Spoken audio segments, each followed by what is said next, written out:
Paris, França, 29 de julho de 1724. Capítulo 4. Rémy Laurent é a personificação de uma risada. O riso transborda dele a qualquer momento. Enquanto caminham por Montmartre, ele puxa a aba do chapéu de Ade para baixo, ajeita o seu colarinho, pendura o braço sobre os seus ombros e inclina a cabeça como se fosse cochichar algum segredo escandaloso. Rémy adora ser parte da armação e Ade adora ter alguém com quem partilhar a farsa. Tomás, seu idiota! Debocha ele, aumentando o tom de voz quando passam por um grupo de homens. Tomás, seu patife! Grita enquanto passam por duas mulheres, na verdade garotas, embora estejam maquiadas com rouge e vestidas com renda esfarrapada, na entrada de um beco. Elas também se juntam à gozação. Tomás! Repetem de um modo provocante e doce. Venha ser o nosso patife, Tomás! Venha se divertir com a gente, Tomás! Os dois sobem os degraus da Basílica de Sacré-Cœur e quando estão quase no topo, Rémy para e estende o casaco sobre o pavimento de pedra, fazendo um gesto para que ela se sente. Partilham a refeição de Ade e, enquanto comem, a garota estuda sua estranha companhia.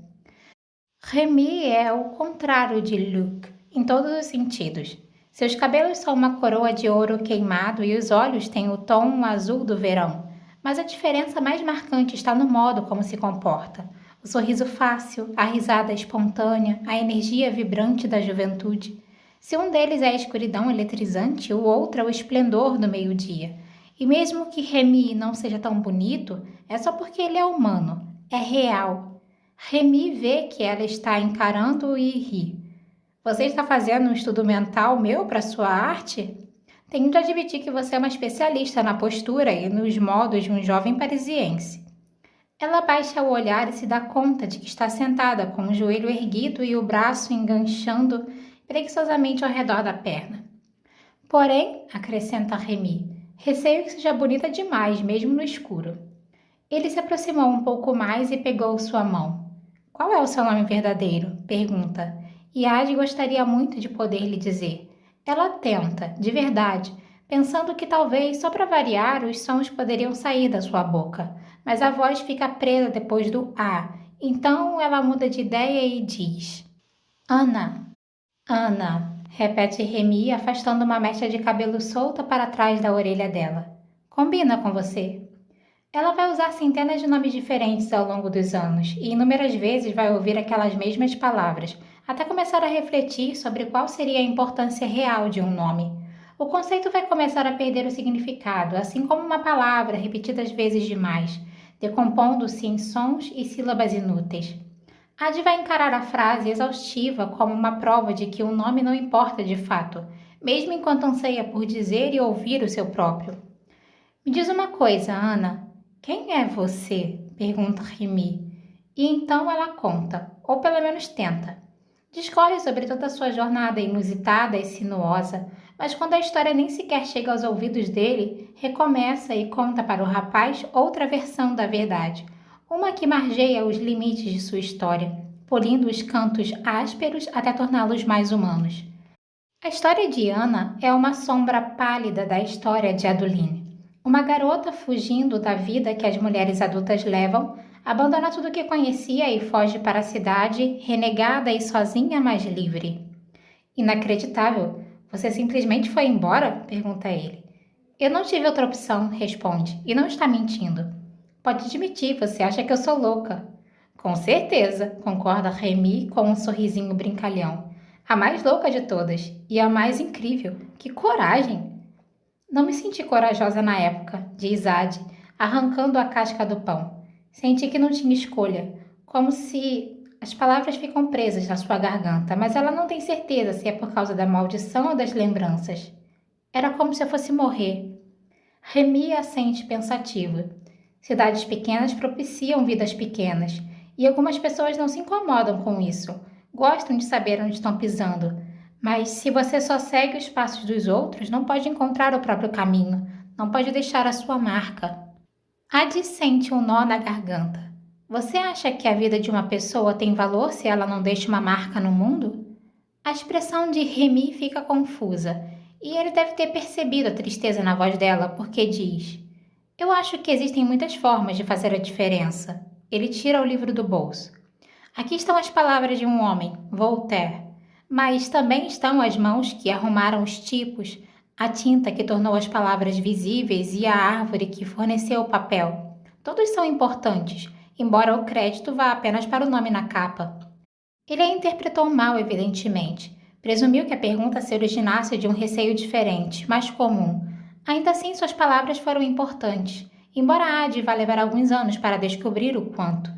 Em seguida ficam em silêncio e a quietude pesada com os seus pensamentos. O calor do verão esmoreceu, dando lugar a uma brisa leve e a uma escuridão mais densa. A hora recai sobre eles como um lençol.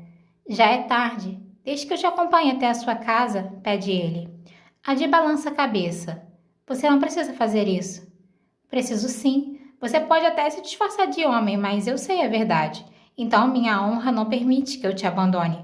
A escuridão não é lugar para uma pessoa sozinha. Ele não faz ideia do quanto tem razão. Adi sente uma pontada no peito só de pensar em quebrar o fio desta noite, em abrir mão da intimidade que começa a aflorar entre os dois. Uma intimidade criada em uma questão de horas, e não de dias ou meses, mas já é alguma coisa, frágil e adorável. Tudo bem, aceita ela, e ele abre um sorriso de pura alegria quando responde: Depois de você. Ela não tem para onde levá-lo, mas começa a andar, mais ou menos na direção de um lugar onde ficou vários meses atrás. Sente o peito apertar mais e mais a cada passo, porque cada um a leva para mais perto do fim de tudo, dos dois. E quando chegam à rua onde ela pensou que estaria a sua casa inventada e param diante da porta imaginária, Remy se inclina e lhe dá um único beijo, na bochecha. Mesmo no escuro, ela pode vê-lo enrubescendo. Eu gostaria de te ver de novo, em plena luz do dia ou na escuridão, como mulher ou como homem. Por favor, me deixe te ver de novo.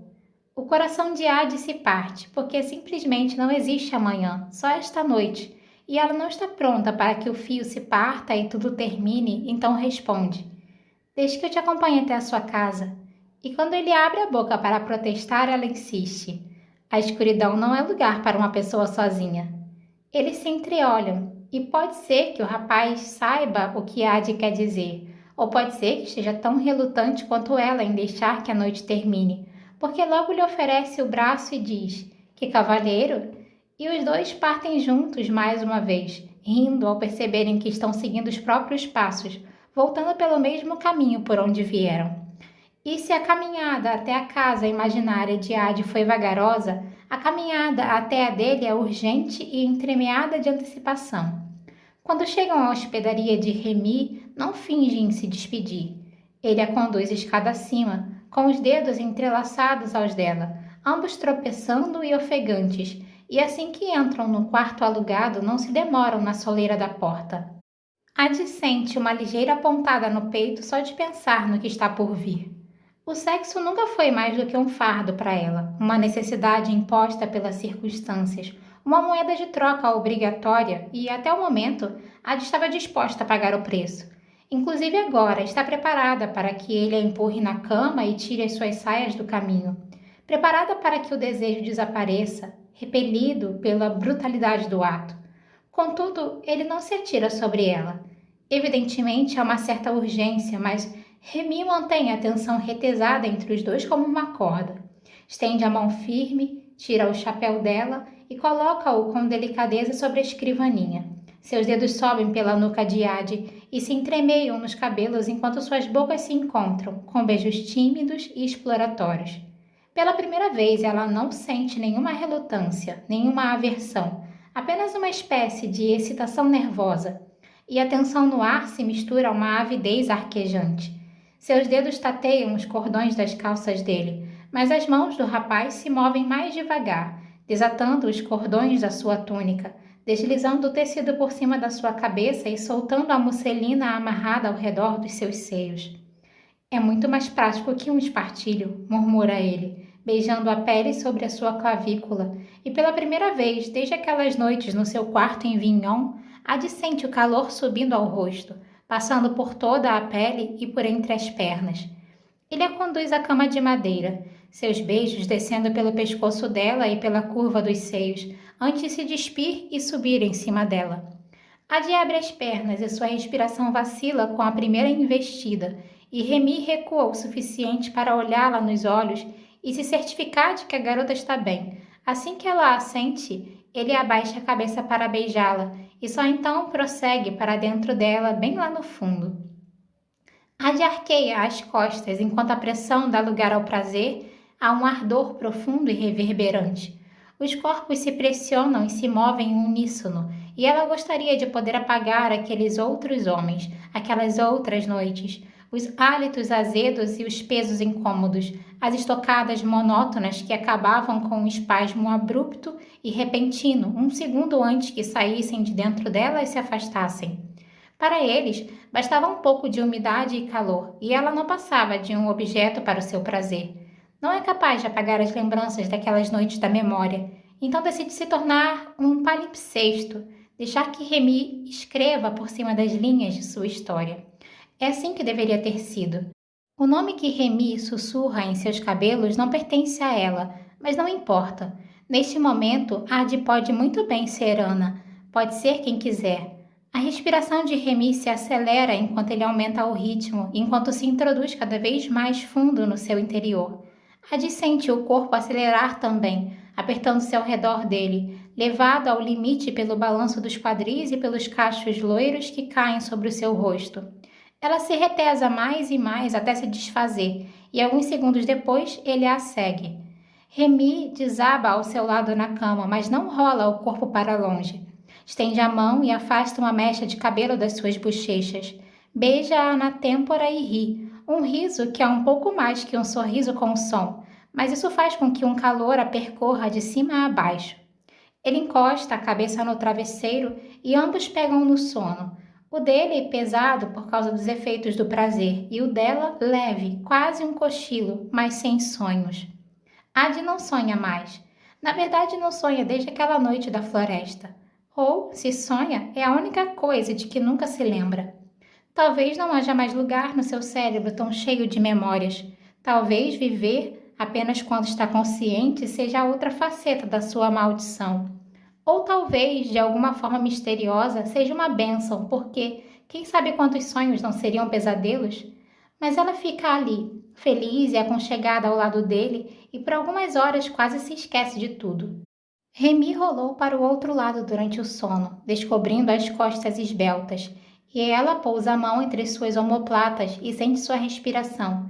Traceja com os dedos a curva da coluna, estudando os contornos assim como o rapaz fez com ela em meio à paixão. O toque é leve como uma pluma, mas depois de um momento ele acorda, muda de posição e rola o corpo para encará-la. Por um breve instante o seu rosto é aberto, franco e caloroso, o mesmo que se aproximou do dela na rua. Sorriu em meio aos segredos partilhados no bistrô e riu enquanto caminhava primeiro para uma casa e depois para outra.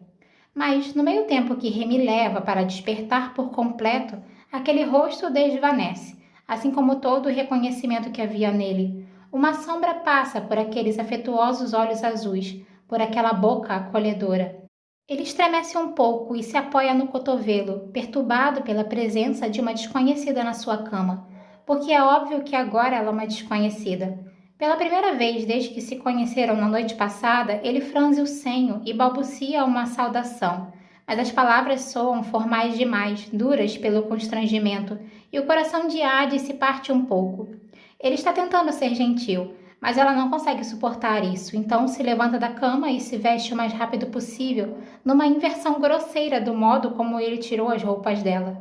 Não perde tempo com os cordões nem com as fivelas, não se vira mais na direção dele, não até sentir o calor da mão do rapaz sobre o seu ombro, quase como uma carícia, e pensa desesperada e freneticamente que talvez haja uma maneira de salvar tudo. Ela se vira, na esperança de encontrar os olhos de Remy, mas depara com um rapaz olhando para baixo.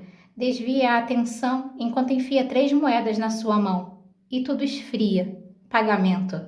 Vão se passar muitos anos antes que ela aprenda a ler em grego, e muitos outros antes que conheça o mito de Sísifo. Mas, quando acontecer, Adi vai assentir em concordância, com as mãos doloridas de empurrar as pedras colina acima todos os dias e o coração pesado pelo fato de vê-las rolando para o sopé mais uma vez. Mas agora não há nenhum mito para consolá-la, somente o belo rapaz de costas para ela.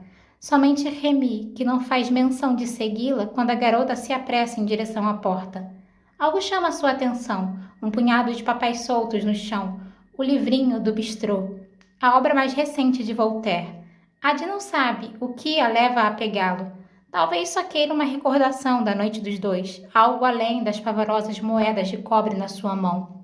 Mas em um segundo, o livrinho está no chão, jogado entre as peças de roupa, e no seguinte, apertado contra o peito dela junto com o restante das suas coisas.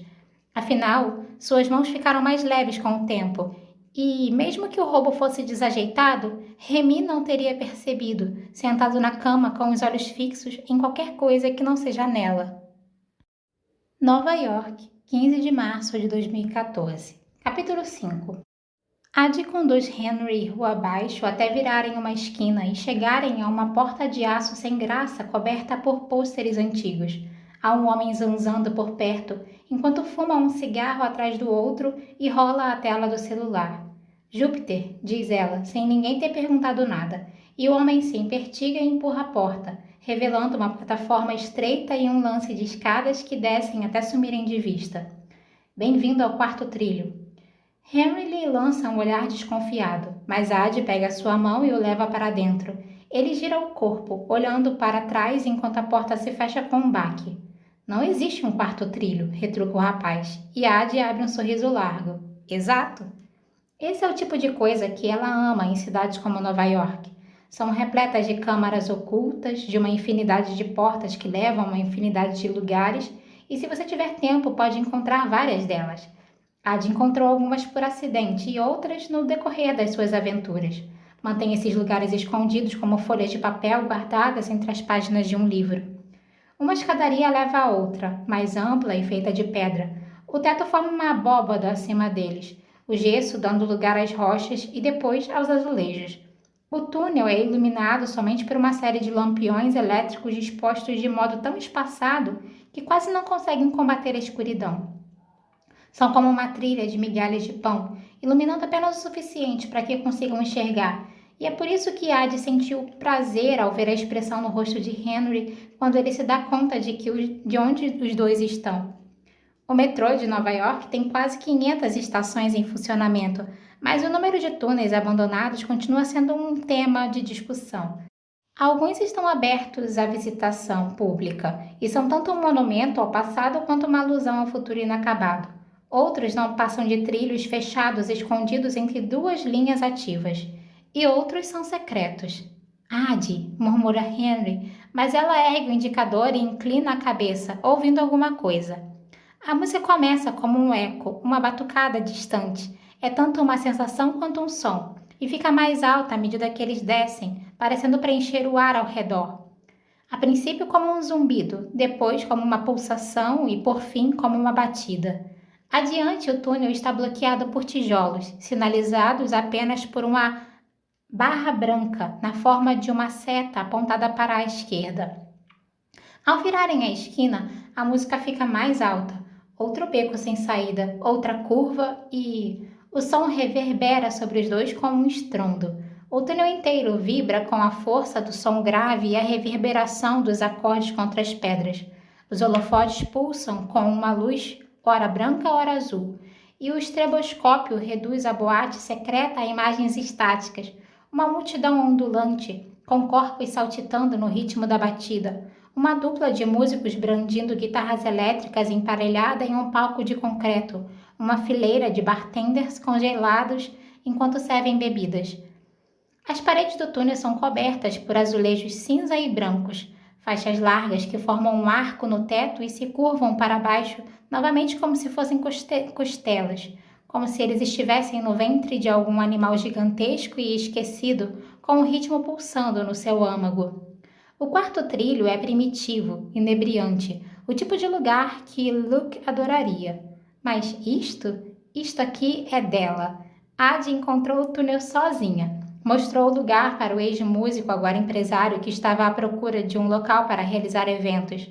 Mais tarde, naquela mesma noite, sugeriu até um nome enquanto conversavam com as cabeças abaixadas, olhando para um guardanapo de coquetel.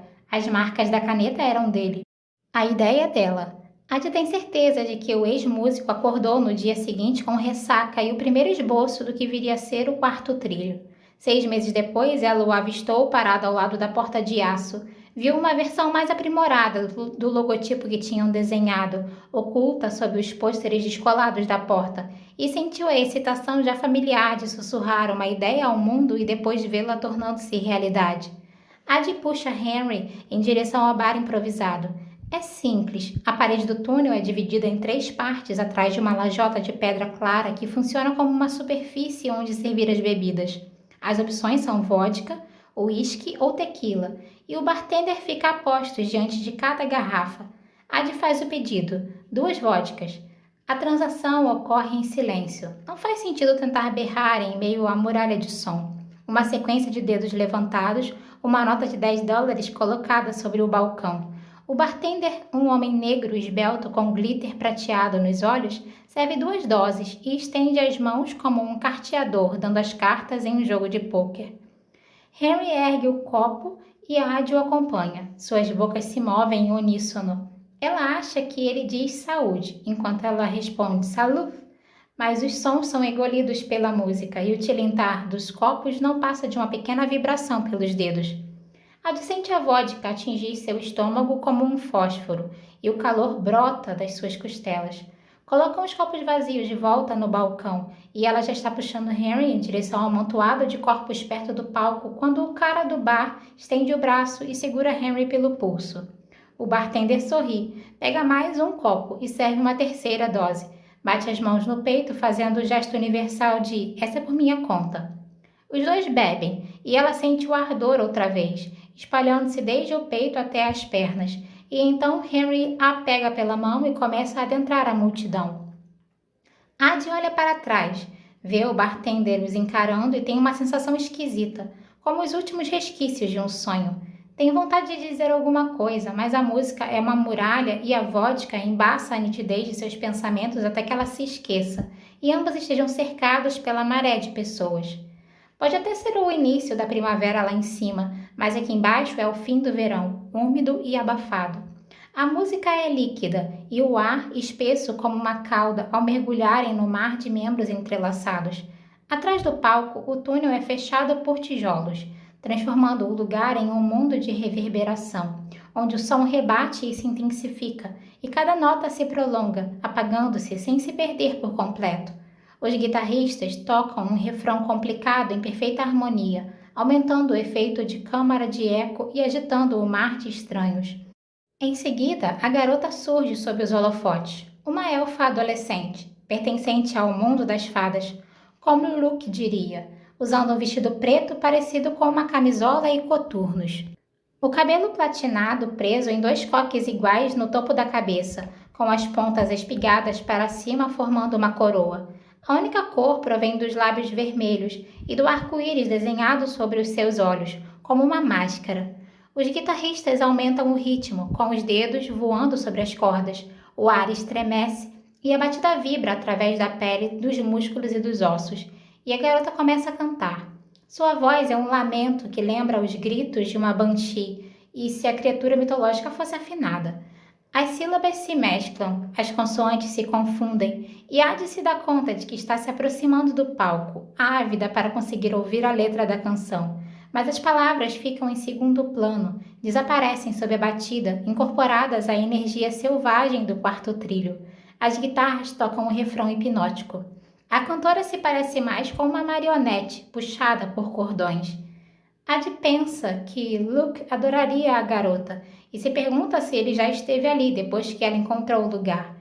Inspira como se pudesse sentir o cheiro da escuridão no ar, como uma fumaça, mas se obriga a parar, tira-o da cabeça e abre espaço para o rapaz a seu lado, pulando ao ritmo da música. Henry, com a cabeça inclinada para trás, os óculos completamente embaçados e o suor pingando das bochechas como se fossem lágrimas.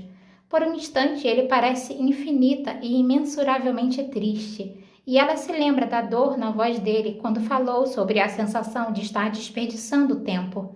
Mas então ele olha para ela e sorri, e a tristeza desaparece, como se tivesse sido só um truque da iluminação. E Adi se pergunta quem é ele, como e de onde veio. Sabe que tudo isso é bom demais para ser verdade, mas por enquanto fica simplesmente agradecida por tê-lo ao seu lado. Fecha os olhos, se deixa levar pelo ritmo da música e volta para Berlim, para o México, para Madrid e depois para o aqui e agora com ele. Dançam até ficarem com as pernas doloridas, até que o suor cubra suas peles como tinta e o ar fique abafado demais para respirar, até que haja um hiato na batida e outra conversa silenciosa se passe entre eles como uma faísca, até que ele a leve em direção ao bar e ao túnel, de volta pelo caminho por onde vieram, mas as pessoas se movimentam como uma rua de mão única, e as escadarias e a porta de aço servem apenas de entrada, até que ela vire a cabeça para o outro lado, indicando um arco escuro na parede do túnel perto do palco, e o guie pelas escadas estreitas, com a música ficando mais e mais baixa a cada passo em direção à superfície, os ouvidos zumbindo pela estática deixada em seu rastro. Até que saiam na noite amena de março, enchendo os pulmões de ar fresco. E o primeiro som distinto que Adi escuta é a risada dele. Henry se vira para ela com os olhos brilhando e as bochechas coradas, mais embriagado pelo poder do quarto trilho do que pela vodka. Ele ainda está rindo quando a tempestade começa. Ouvem o estrondo de um trovão e segundos depois a chuva desaba sobre os dois. Não uma garoa, nem mesmo as gotas esparsas que alertam a chegada de uma chuva duradoura, mas o aguaceiro repentino de uma chuvarada, do tipo que te atinge como uma muralha, deixando-o ensopado em uma questão de segundos. A de arfa com o choque súbito do frio. Estão a 3 metros de um toldo, mas nenhum dos dois corre para se abrigar. Ela ergue a cabeça e sorri para a chuva, deixa que a água beije a sua pele. Henry olha para ela e Adi devolve o olhar. Então ele abre os braços como se desse boas-vindas à tempestade, com o peito subindo e descendo. A água se acumula nos cílios escuros, escorre pelo seu rosto, eliminando qualquer rastro da boate das suas roupas. E Adi de repente percebe que, apesar dos vislumbres de semelhança, Luke nunca teve este aspecto, jovem, humano, vivo. Ela puxa Henry para perto e aprecia a pressão quente do corpo dele contra a friagem. Passa a mão pelos cabelos do rapaz e, pela primeira vez, as mechas continuam para trás, revelando os traços definidos do seu rosto, os sulcos ávidos do maxilar e os olhos, do tom de verde mais intenso que ela já tinha visto até então. Adi, ele suspira, e o som deixa a pele dela em brasas. E quando ele a beija, o rapaz tem gosto de sal e de verão, mas a sensação se parece muito com a de um ponto final, e ela não está pronta para que a noite acabe. Então o beija de volta, com mais intensidade, transformando o ponto final em uma interrogação e depois em uma resposta. Então saem correndo, não à procura de abrigo, mas para pegar o metrô. Entram aos tropeços no apartamento de Henry, com as roupas molhadas grudando na pele. Estão enroscados no corredor, incapazes de chegar perto o bastante. Ela tira os óculos do rosto dele e os joga sobre uma poltrona próxima. Depois se desvencilha da jaqueta, o couro aderindo à pele. E então voltam a se beijar, desesperados, ávidos e selvagens, enquanto os dedos de Adi descem pelas costelas de Henry e engaixam no cós da calça. Você tem certeza? Pergunta o rapaz. E Adi responde, pressionando a boca sobre a dele e guiando as mãos de Henry até os botões de sua camisa, enquanto encontra o cinto dele. Henry a pressiona contra a parede e diz o nome dela, e o som é como um raio percorrendo seus membros, incendiando seu âmago e o desejo entre suas pernas. E logo estão na cama, e por um instante, só um instante, ela volta para outro lugar, em outra época, com a escuridão se assomando ao seu redor, um nome sussurrado sobre a pele nua. Mas para ele, ela se chamava Aduline, somente Aduline, sua Aduline, minha Aduline. Agora ela é finalmente Adi. Diga outra vez, implora ela. Dizer o quê? Murmura Henry. O meu nome. Henry sorri. Adi, sussurra ele no pescoço dela. Adi. Os beijos trilham a sua clavícula. Arde o seu ventre. Arde os seus quadris. A boca de Henry encontra o calor entre as suas pernas e ela emaranha os dedos nos cachos escuros, arqueando as costas de prazer. O tempo estremece, perdendo o foco. Ele refaz o caminho de volta e beija-a mais uma vez. Depois, ela sobe em cima dele, pressionando-o contra o colchão. Seus corpos não têm um encaixe perfeito. Henry não foi feito para ela como Luke foi, mas isto é melhor porque é real, gentil e humano, e ele se lembra. Quando terminam, ela desaba, ofegante, ao lado dele nos lençóis, com o suor e a chuva provocando calafrios na sua pele. Henry passa os braços ao redor dela, puxando-a de volta para o alcance da sua calidez, e Ade pode sentir o coração dele desacelerando, como um metrônomo voltando aos poucos para o ritmo habitual. O quarto fica quieto. O silêncio é pontuado apenas pelo som da chuva constante que cai lá fora, embargando a sonolência resultante da paixão. E pouco depois, Ade sente Henry se deixando levar pelo sono. Ela olha para o teto. Não se esqueça, diz baixinho. As palavras são metade prece e metade súplica. Henry aperta os braços à sua volta, emergindo do sono. Esquecer de quê? Murmura, já adormecendo de novo. E Ade espera até que a respiração dele fique irregular antes de sussurrar a resposta para o escuro. De mim.